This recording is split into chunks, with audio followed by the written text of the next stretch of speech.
hear you.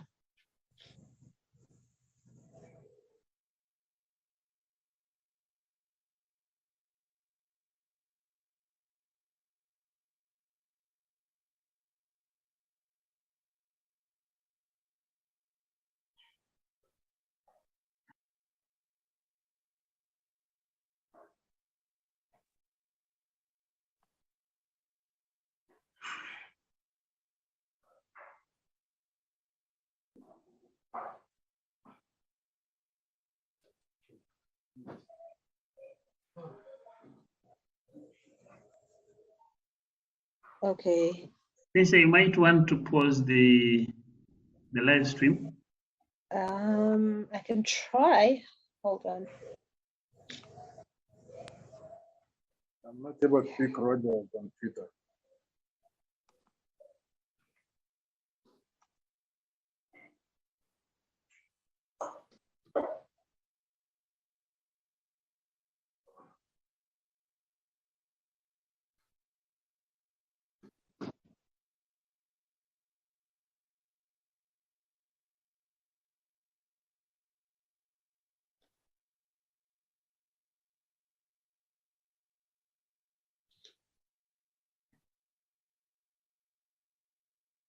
Rogers.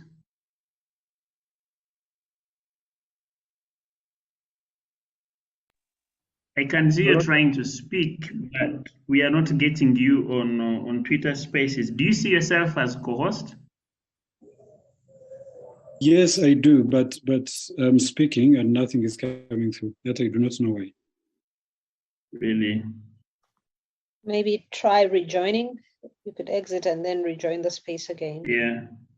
Okay.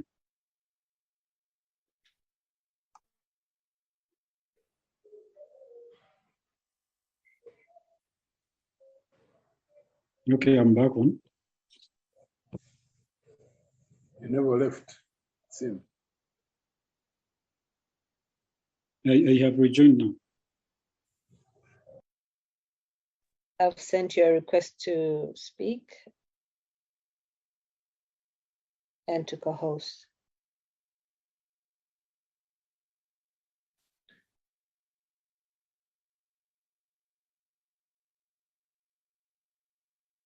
Oh, okay.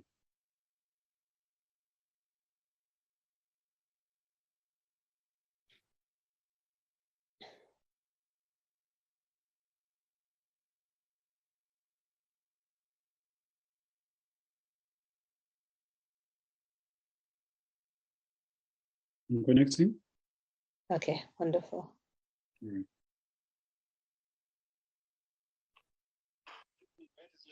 Please, someone confirm if you can hear me. We can hear you.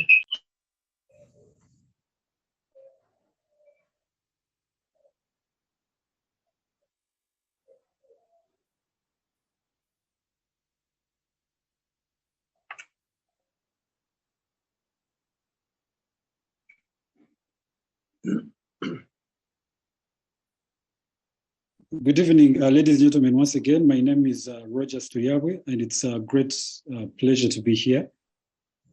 We are going to be in conversation with the General, and it's not the first time. He has always had these conversations, of course, speaking to us about a number of issues as they happen around the country. It's a very great pleasure to have you, General, this evening. If you could just say hello to the people, then we can get right into it. Thank you, Rogers, for hosting me. All right. I'd also like to thank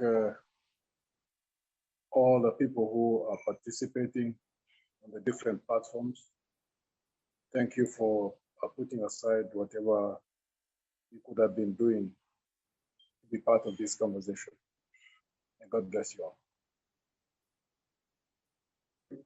Thank you so much, General. And so without wasting any more time, I want us to get right into it. And for everyone who's joining us, we thank you very much, whether you're joining us through Facebook or YouTube or Twitter, through the Twitter Spaces. We do thank you so much for sparing some time to come and be with us this evening. So we're going to be speaking to the General. If you do have any questions or you have queries or you have some issues that you think he should be able to speak to, you can drop them in the comment section, whether that be on YouTube or Facebook or on Twitter Space. You can just quote the space and ask your questions. We will be able to get into them. So to begin with, General, how has been your grassroots mobilizations? I understand you have been going around the country, visiting different districts and the villages, speaking about the ANT. How's that been? Well, in the last 2-3 months, we've been to Kamwenje, we've been to Sindiro, we've been to Chegegwa. A few weeks back, we were in the east, in Kapchorwa, in Busia. Last week, we were in Mukono. Next week, we're going to Wakiso. All those we've done partially. There's none which we have done fully. And we keep on moving from one region to another until we are able to complete the whole exercise. Right now, we operate within the limited resources that we still do have. But as we mobilize in the countryside, so do we also apply effort trying to mobilize more resources so that we can do the exercise in a much faster way. It's enriching in the sense that when you interact with the population at the grassroots, you are able to get to know firsthand the state of mind that they do have, amidst the challenges that they face. You also notice that a big percentage of the people who are going through these harrowing experiences that they go through, a significant number of them tend towards almost giving up hope and hoping that things will change, and also just wishing that something better can come along. So it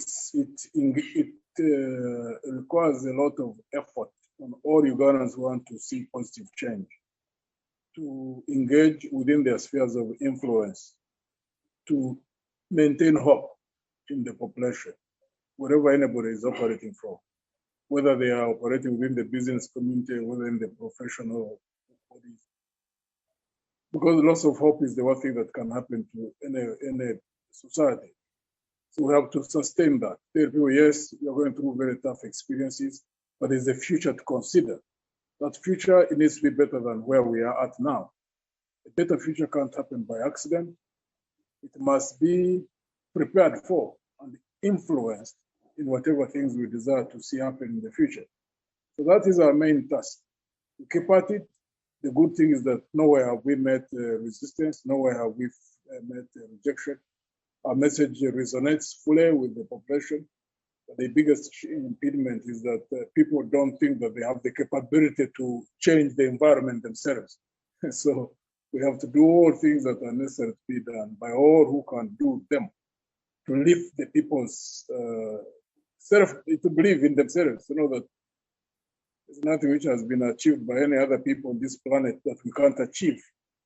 So they need all that. It's talking, it's organizing. Therefore, we cannot give up. We believe we're on the right track. We see very good signals because even where we go, we focus on just getting a few people, because normally our committees, the youth are 7, the women are 7, the mainstream is 9, which would make them about 23 people. So when we go to a sub-county, even if we don't get 23 and we get even just 15, 5, that's a good beginning point. Then they go and work on the parishes. Most times when we get, of course, at the sub-county, the people who come are from parishes. So if we're able to get those to the parishes, then they go and work on the villages. Once that is fully established and we have teams at the village, at the parish and the sub-county, then we build to the national level. At least once the moment we achieve that, we know that we have gone a long way in building the necessary foundation, the base of which a party can start working on a transformation process the moment it is in power. Yes, Rogers. Well, and General, I want to also ask you this question, which has been popping up pretty much in very many corners. Everyone believes you as a man who's different, with a different vision from the common status quo. How do you see yourself selling this vision to an audience that feels like it's far-fetched or doesn't work in a circumstances and conditioned governance? Like you said, the places you have visited, common people, most of them think they cannot change the status quo. How are you doing to make them realize that the power actually does belong to them? The Constitution does say that, but it seems the people themselves don't seem to believe that, of course, and they have a good reason, because if you look at the status quo, it doesn't exactly warrant that kind of narrative. How are you making it a point to see everyone get that vision that you're trying to sell to them? Rogers, what we are doing is nothing new. This is not something that is possessed by any of us at an individual level. Since the beginning of time, we have had contestation between two different lines of thinking. There are people who want to dominate others since creation. There are those who want to oppress others, take advantage of them, benefit from others people's efforts, without considering that when there is teamwork, that you can develop society and your benefit. So the struggle involved is nothing new. And it's inherent within human beings when they find themselves under a state of oppression to desire to get into a better state. So the moment there are people who are conscious of that and are resilient and are focused and are disciplined, and they keep on talking, they keep on organizing, then they tap into that sentiment, which is in all human beings. People want to be free, people want to enjoy themselves when they are still on this earth. And the more you build, the stronger you become. And I normally hear people who say it's almost saying that's a mission impossible. How can it be mission impossible when we all have read history? These those who have cared. Because if it wasn't inherent in all human beings to want to live a better life, then we would all still be in medieval times.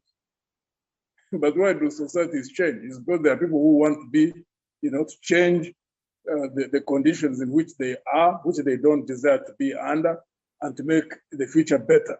That's a human sentiment. It's inherent in all human beings. And therefore, if you focus and target and talk and organize, eventually you will, like in this particular case, there are more people who want to see a better future than those who want to live under this kind of situation. One of the challenges is that many of them think that it is impossible to get a better future. So the question is talking to them, reasoning with them.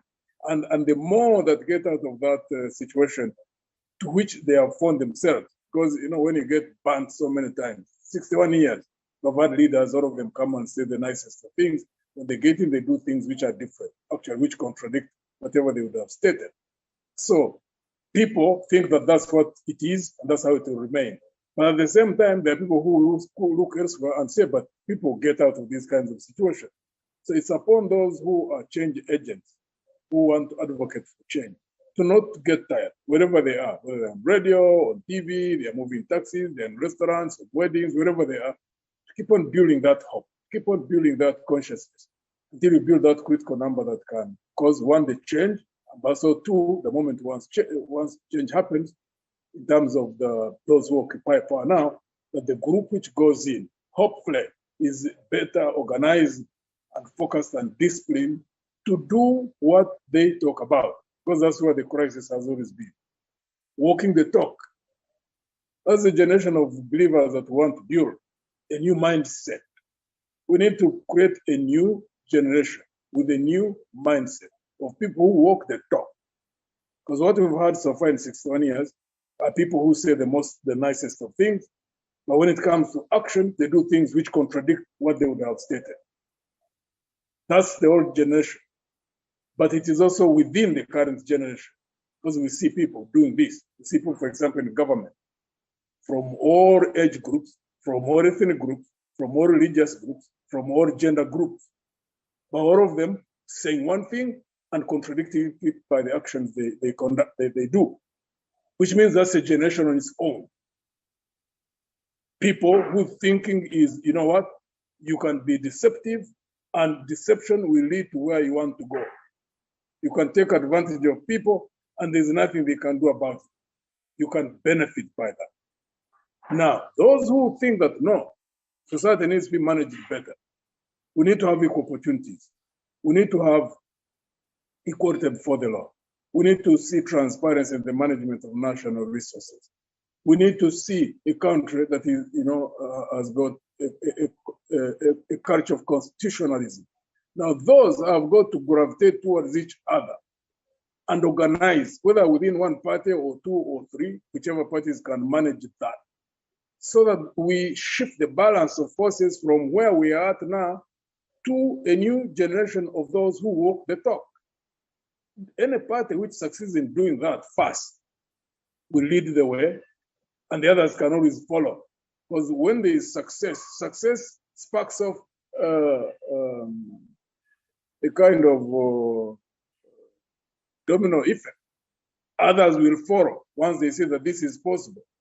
Right now, the balance of forces is for those who do all kind of negative things, but also survive in an environment where the majority of the people who want good things, nevertheless, who think that it is not possible to get the good things. So we have to keep working on those to know that actually it is possible.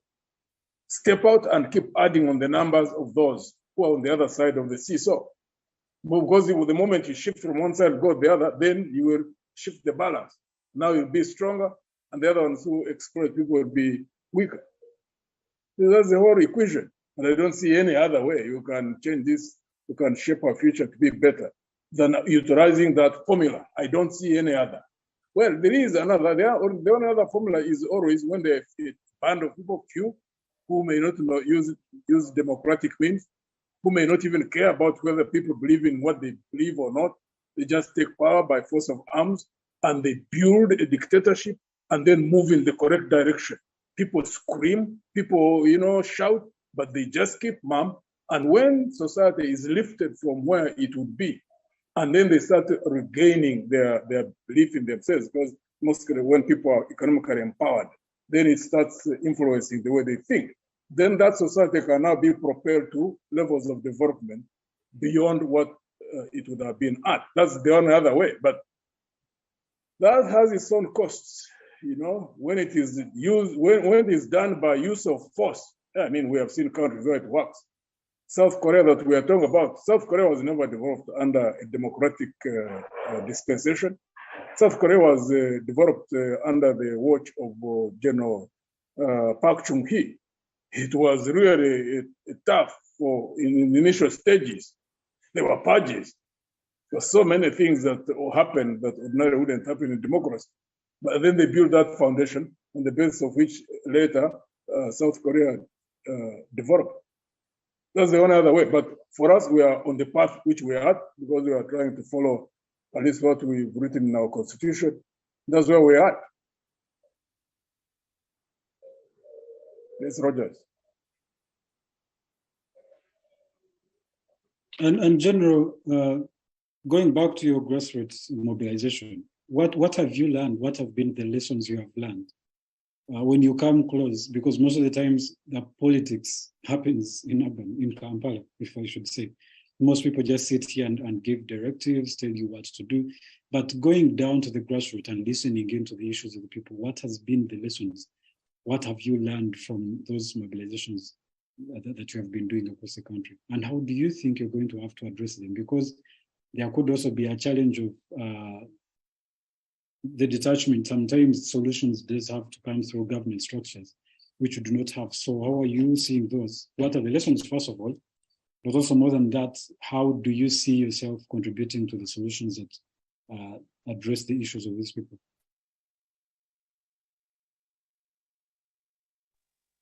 Well, one thing we do recognize is that all over the country, regardless of which region you go to, people are receptive to messages of change.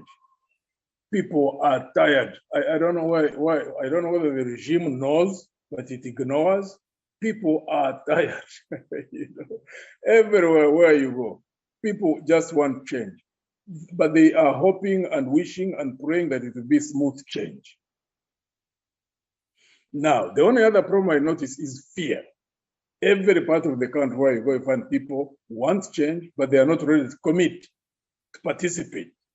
They're hoping that it can happen somehow without their involvement. That's what they would hope and wish for. Unfortunately, life being what it is, you don't get what you deserve, you get what you bargain for. In life, people seem not to know that. There's no way anything good is going to happen in this country simply by accident. So that's why we keep on engaging and talking so that we can keep on building the numbers of people who understand that and therefore are able to commit. The good thing is that societies are not changed by millions of people. No, it's only a small percentage of people, a band of people. Like I know, to build a party, if you have a party, even if it has 100,000 men and women, but if you have got structures at a level like parish, sub-county, district, and the national level, and at each of those levels you have like five men and women who are committed, and overall you think maybe they're about maybe 10,000, and then you have a delegates conference maybe of about 1,500 people, and out of those 1,500 people you have got 1,000 or 1,200 who are good, who are committed, who understand the direction the country should take. Once a party like that takes power, it can transform the country. You don't have to have millions of people. I think that's why people at times also lose out in terms of appreciating this strategy we are using. Because when we talk about building grassroots structures, people think that it's going to take 10, 20 years. It can be done in just 1 year and a half, you know. Once you have several teams who are working day and night, and you can consider if you can do something within a year or 2 years and have a full-fledged party well established at the grassroots and has got men and women of integrity who are committed, who know that the moment you develop a country and you put mechanisms in place through which people can access equal opportunities, then a country can prosper. The moment you have a number of people who think like that, they will transform a country, you know. So it's a good experience for those of us who are engaged. I don't know whether there's any the things like I know now. There's no way I would have ever I could read them like newspapers and feeling when you are in touch with the situation. It puts you in a better situation to appreciate that situation than when you read about it. So much as it is very, very grueling, it's at the same time enriching because it brings also satisfaction, at least as far as I'm concerned. When you do things which you know are right and you see good responses, even when people are not necessarily able to commit yet, you know you're on the right track. And then you just put in your all until you reach success. And General, do you feel now having that attachment to the grassroots and having to share from the feel of the people at the ground, do you feel you are prepared for the next election as a party, as a general party, not you as an individual? Do you feel that people have understood your message so much so that you have a good position to be able to run? Now that the roadmap has come out, which they did, the Electoral Commission put out, we have about 3 years or thereabouts to get to the next general election cycle. Do you think you have the people? The state of our readiness is going to be dependent on the extent of how we roll out this exercise. If, for example, in the next 1.5 years, if we are able to establish ourselves at least at the most minimum in every parish and every sub-county, even if you don't reach the villages, those villages are 70,000. And if you can reach 11,000 parishes and roughly about 2,000 sub-counties, then you are, and also the character of the men and women in those committees, because that's also very, very important. The issue is not the numbers. I mean, there's a time when PC was everywhere, as we used to say. Like now, NRM is everywhere. They have the numbers, they have numbers in parliament, they have numbers at LC5, they have got numbers in councils, LC5 and LC3s, they have got the majority of LC3s, but they're messing up the country. So the issue is not being at all those levels. The issue is not also having people populating those positions. The issue is those people who populate those positions. What is their thinking? That's the most critical thing in this whole equation. So the more you attract men and women who know that, you know, if you are in politics, you need to be someone who cares for others, you need to be someone who cares for the country. If out of 10, on balance, you have 7 out of 10 who think and can act consistent with their thinking in that manner, then you can change the country. So we are working on both fronts. Both fronts. And I can't say, I don't know where we will be within a year's time. I think only God knows that. We're just human beings. We can't project and see 1 year where we are. But if we are to go by our desires and our focus and our intentions, yes, we should be ready by then. But there are a number of other factors which play in, like resources. Resources is the biggest factor. So we'll keep on operating on that front. If we're able to get resources and complete this exercise in 1.5 years, we'll be absolutely ready in terms not only of taking power, but also managing it responsibly. All right. Thank you so much, General. And moving on, I hope that you are ready and that you get these issues, because a lot of times most people have done politicking, and that is what we hope the ANT and you as one of the senior leaders in that party are not doing. Now, if we move on from that one, you have also had the issues here in Uganda. When you look at the current affairs, the terror threats that are happening left, right, center. The US recently issued their travel advisory, telling their citizens to be alert. And of course, in light of the security in public places recently, I think last Sunday we had an incident at one of the churches in town in Kampala. Do you see all of this? How do you look at this situation? How does it appear? What do you think is causing all of this kind of stuff? We seem to be, and the president has said time and again that we are big on security. It's one of the things that is actually mostly funded in our national budget. Do you think we are doing the right thing? Are we doing enough as a country in terms of security?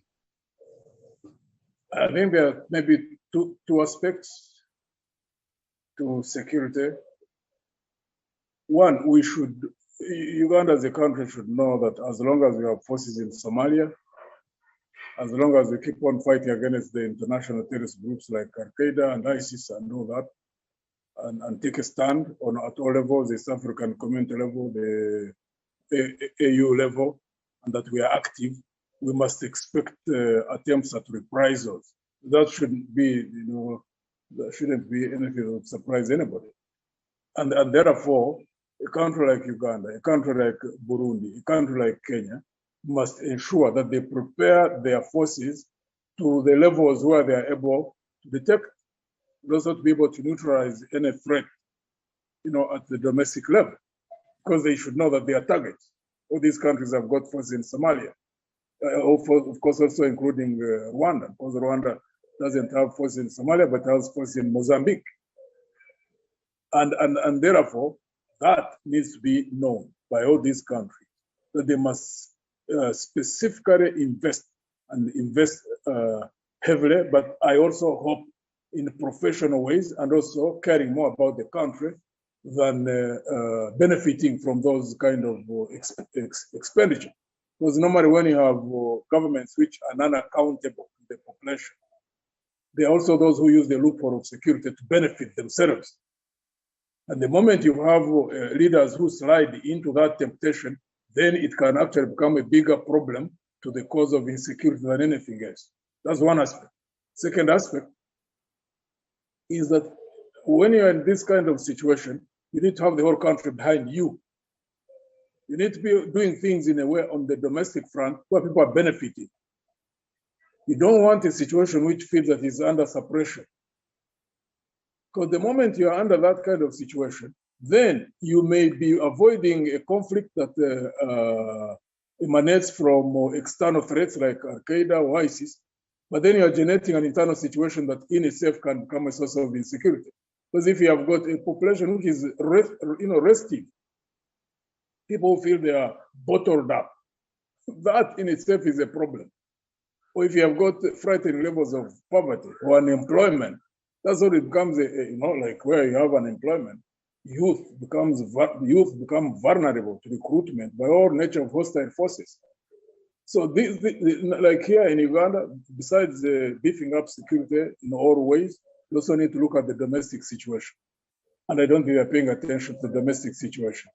They are confused. They think that the moment you have an army, you know, the one moment you have police and intelligence services, visible, you know, instruments, of authoritative instruments of coercion.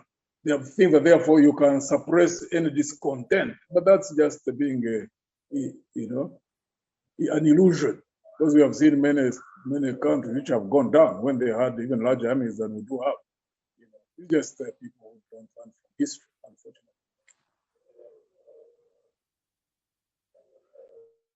And General, I'm glad you did speak to the professionalism, saying that it is one thing to have the security, but it's also another to be professional in it. Do you think our intelligence is equipped enough to handle organized terror and crimes such as this? I think the biggest challenge we have now in the security services, people may not be paying attention to some of these things. I can tell you that when leaders loosen their belts, in the sense that they are busy trying to enrich themselves, and then they think that the rest, people who are not able to put dinner at the table, they think that they engage in situations of sacrifice to protect the people, to protect the country. That's an illusion. That's the biggest, the weak link in all this. Because officers and men in the army, in the police, intelligence services can tighten their belts if they see leaders also tightening their belts. But if they know, they hear leaders in schemes of pilferage, of stealing from government, and then they are there, their welfare is not good, and then the leader thinks that these people are going to spend 24/7 alert, doing everything humanly possible within their capabilities, out of love for their country. When they see leaders doing something different, people don't understand the impact that has on morale and the impact it has on the professional conduct of forces, or even the levels of sacrifice to which they are able to go. Because people who see leaders who are tightening their belts, as they ask them also to tighten, they will do anything. I know we have men and women in the army and in the intelligence service who will do anything for this country. But what weakens them is when they see people up there, you know, almost not caring about, you know, they say one thing, they do something completely different. There's nothing leaders do which these officers and men don't know. I mean, they're the ones who guard them, they're the ones who see where they're going, they are the ones who, they know. There's nothing they know. I mean, there's nothing that they don't know. So that is a problem. And we have seen it happen on the continent over and over, from 60s until now. But somehow leaders get blinded and they all continue making the same mistakes, like even those who were before us made. It's amazing how human beings, how we forget so fast. And again, I think we do forget easily, looking at the issues that are happening around Africa. But before we get to the coups that are moving all over, and of course, as looking at Uganda being ranked Russia's biggest market in 2022, after importing weapons worth $48 million out of a total import bill of 55, according to the Stockholm International Peace Research Institute trend indicator values. And it got me asking, even with all of this, and when you look at the security regionally and how we are doing, I do not know if we really understand security in that big context. The East African community extended the mandate of the region, of course, to December. The heads of states met on 5th, which was, I think, this week that we are concluding. But what I do not understand, from the November of last year, do we have anything to show for the period between then and now in our forces being in Congo, the one of East African community regional force? To be honest with you, Rogers, I don't know what's happening in Congo. My hope would have been that the regime, really, the government, would have created opportunities for independent press to go in Congo, because he wants the achievements on the ground. You can't hide them, nor can anybody, even if anybody does not like government, for example. And there are many of us who are opposed to this regime. We want it out yesterday.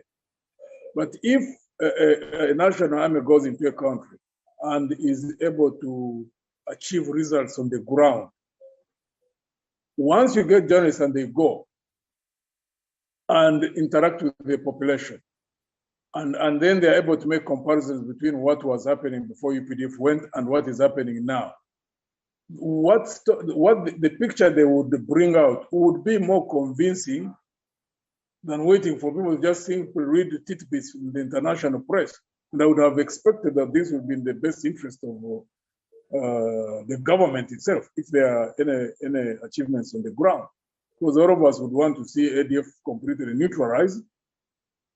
My own view is that the role the UPDF is doing in Congo, as well as the South African force, to stabilize Eastern Congo, to pacify it, is a good one. Because at the end of the day, the whole of Eastern Congo is tied to the whole of the East African region. They have no alternative. They will have to trade through either Mombasa or through Dar es Salaam. So geographically, there is nobody who should even bring politics into this whole thing. These areas are geographically in the same region, and therefore they have to interact in terms of economic development. And therefore the area, all the 5 countries which are bordering Congo, and we are 7 in East African community, 5 border with Congo, starting with South Sudan, then Uganda, then Rwanda, then Burundi, and then Tanzania. Eastern Congo, the moment those countries work to ensure that there is stability in Eastern Congo, then they would work on establishing infrastructure, like having tarmac roads coming from Uganda, from South Sudan, from Rwanda, from Burundi. Tanzania has a lake, they have a lake, but they can have lake services where they are connecting routes, you know, like in the moment East Africa works with Congo to have tarmac routes in Bukavu, in Beni, in Bunya, in upper Congo. I think it's called Oriental Province or something like that, the one which borders with West Nile, and there are trade routes which are tarmac and therefore easing trade. The future is about sustained economic development, and Congo is a big player in regard to that.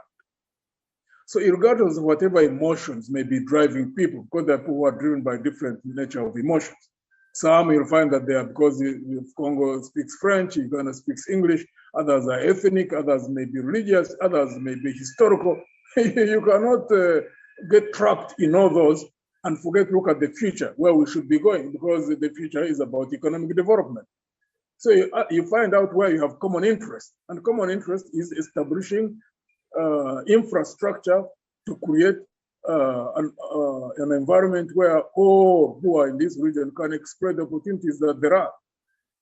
That's the most logical. I can't understand how anybody who is in politics would handle it any different from that, unless they are there not for economic development purposes that would benefit their own people. So to me, I hope that they extend the stay of the East African forces. Congo's army is not yet strong enough or well organized enough to be able to stabilize Eastern Congo. It has been self-evident for a while.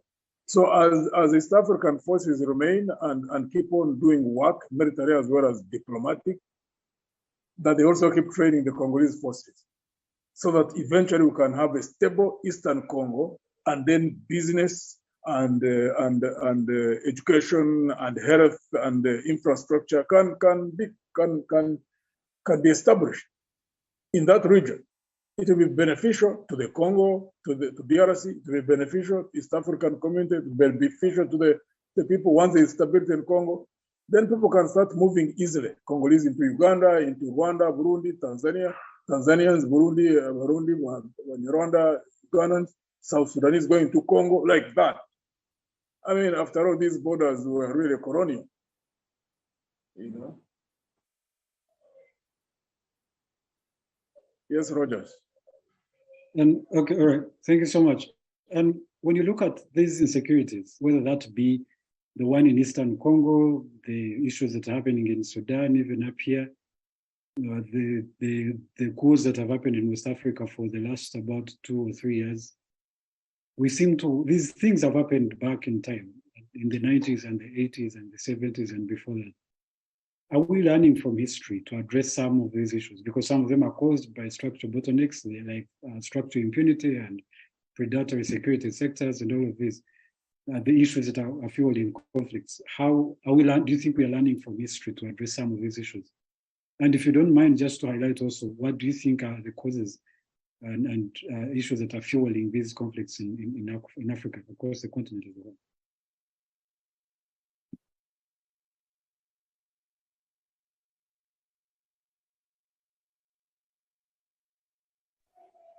Mismanagement, political mismanagement is at the core of all the problems that we are facing. Just simply a leadership problem.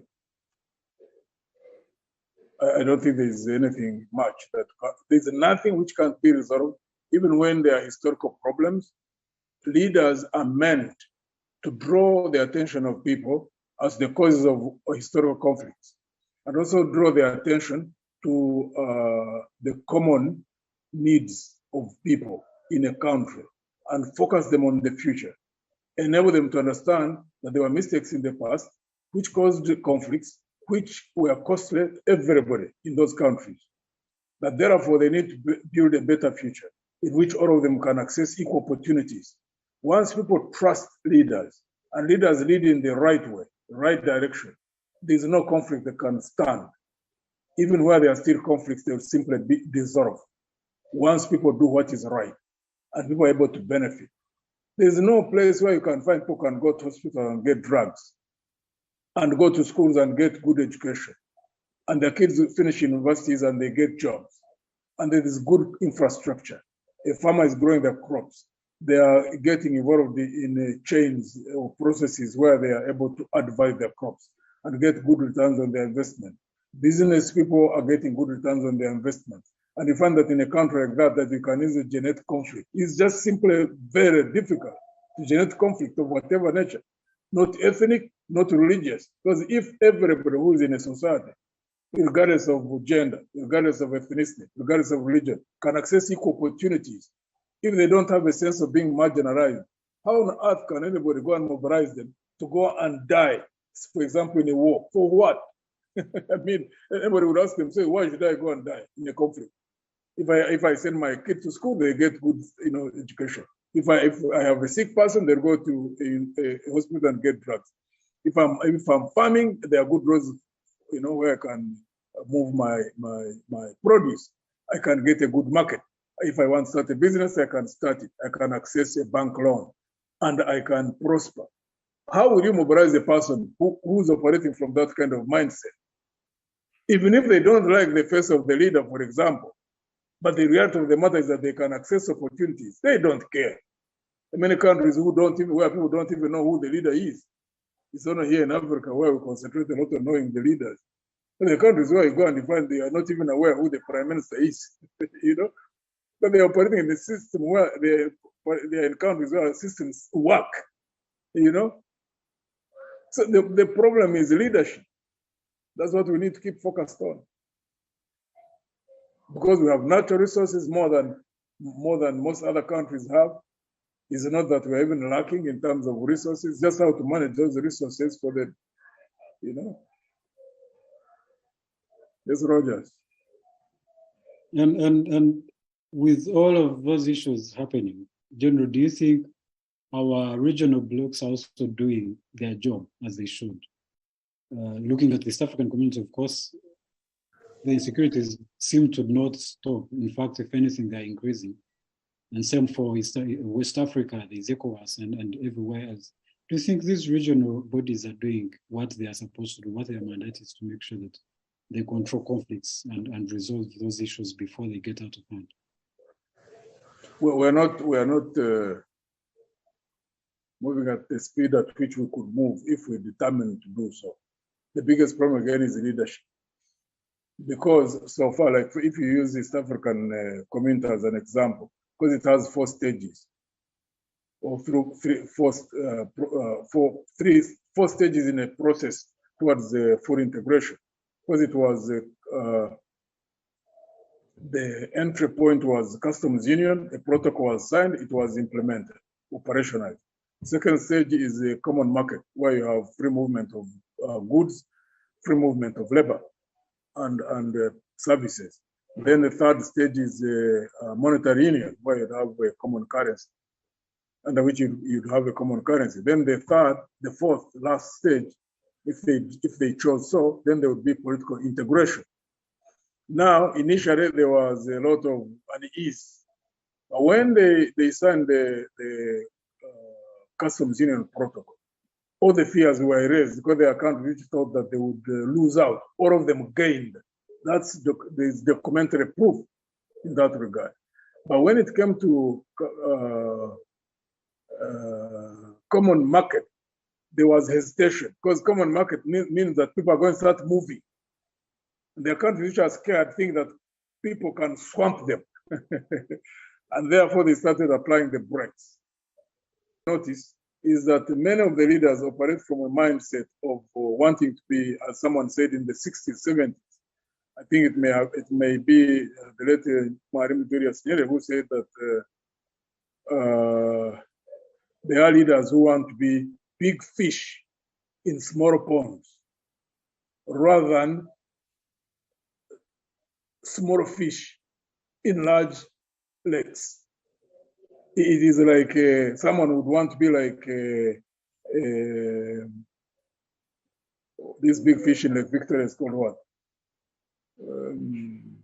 Nile perch. Someone would like to be like Nile perch in a 1 acre pond, rather than be like tilapia in Lake Victoria. So they want to remain and hang on to sovereignty, because in a small country, you are a big fish. But when it becomes East Africa, 300 million people, 7 countries converge immediately. You can even become irrelevant, because the national dynamics may not be necessarily the regional dynamics. Maybe someone who is known, who is even worshipped in a country, but when it comes 7 countries together, people may not even pay attention to you. They may not even know your name. There are those in leadership who are scared to death about that kind of situation. And it impacts on their, it is in their subconscious, and it impacts on the speed at which people move. So one hopes that the younger generations may be looking at things different, may not care about, being, large fish in smaller ponds. One hopes that we'll have more leaders who don't care about how big they are, and therefore would feel comfortable operating even in a larger entity like East Africa. The day we get those, like out of 7, you get 5, the speed at which the integration process will move will be very, very fast. All right, and we're hoping, as every East African, that there's so much to gain, other than speeches and conferences that heads of state seem to be doing more. And General, yesterday, the AU, the African Union, was officially allowed to join the G20. And as someone who is also who is an observant and an analyst of issues that are happening, and what do you think we stand to gain from this, from joining the G20? Should we expect the global governance, economic governance, to improve and maybe revitalize the African economies? Well, it's a positive step forward. At least we have a footing there now. The issue is when we are there, what we do there, because we've been in the UN for I don't know how many years now, more than 60, 70 years. We have had the AU since in 1963, but we are here messing ourselves up all this time. The external forces, for them, they are after exploiting you when you are weak. There's no free lunch in the international global on the international global environment. There's no free lunch. There are sharks all over where we are swimming. So the issue is, what do we do ourselves? Because even if you are on those kinds of bodies, if you are not strong in economic terms, you remain vulnerable. if you are not strong in political, ideological terms, you remain vulnerable. You can be exploited as much when you are in a G20 as when you are not there even. Question is, what do you do at your own front? If you go into negotiations, do you have the skills to negotiate? Do you have the discipline to ensure that you are not ripped off? Do you have the discipline so that you do not become part of the corruption which you'd be enticed into? Because if they are going to, if it's a question, for example, of raw materials, being source of raw materials. For example, I saw Ivory Coast and Ghana produce 60% of cocoa on a global scale. But they earn, combined, both earn $6 billion United States dollars. But the cocoa trade, the value additions, the chocolate and all the byproducts of on the higher level of the value chain on the global scale,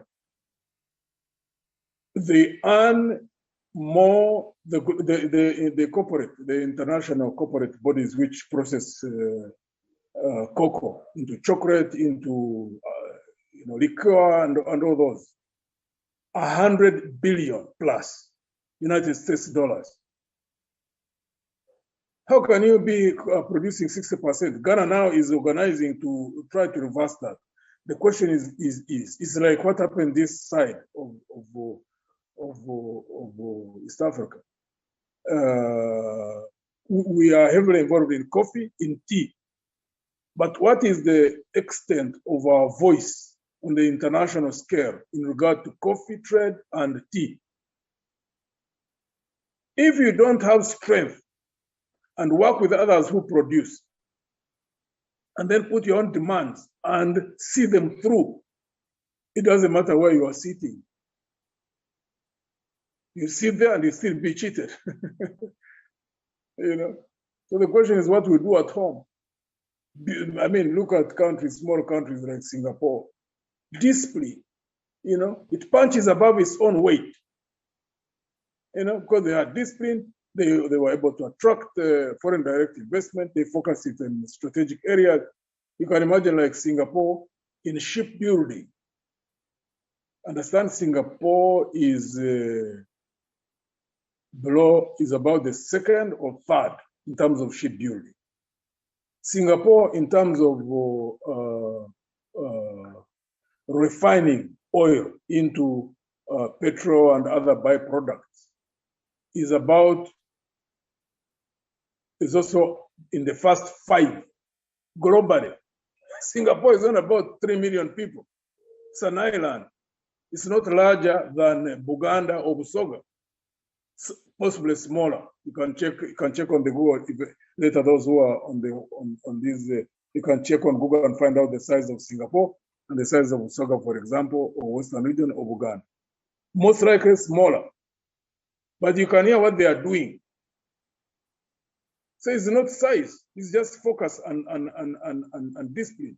Imagine they don't even have one oil well, they don't dig even 1 barrel of oil.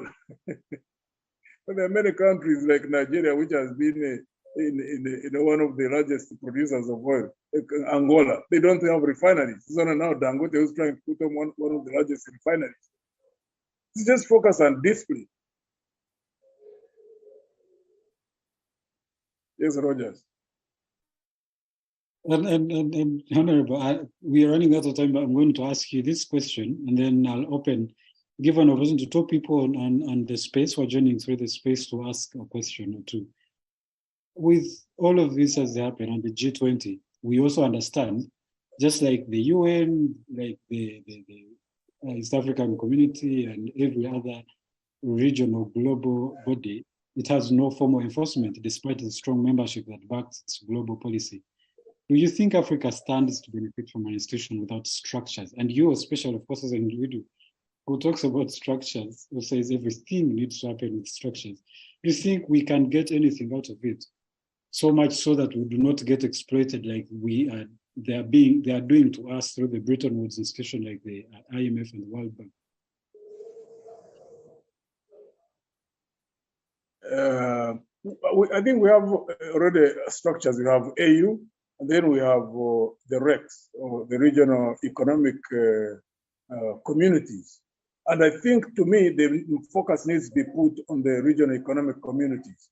Because if you have a strong SADC, if you have a strong East African community, a strong ECOWAS, and they are economically vibrant, and then they put together focus, they coordinate their efforts on the diplomatic front at the global level, they'll have impact. There's no doubt about that. Africa, look at Africa.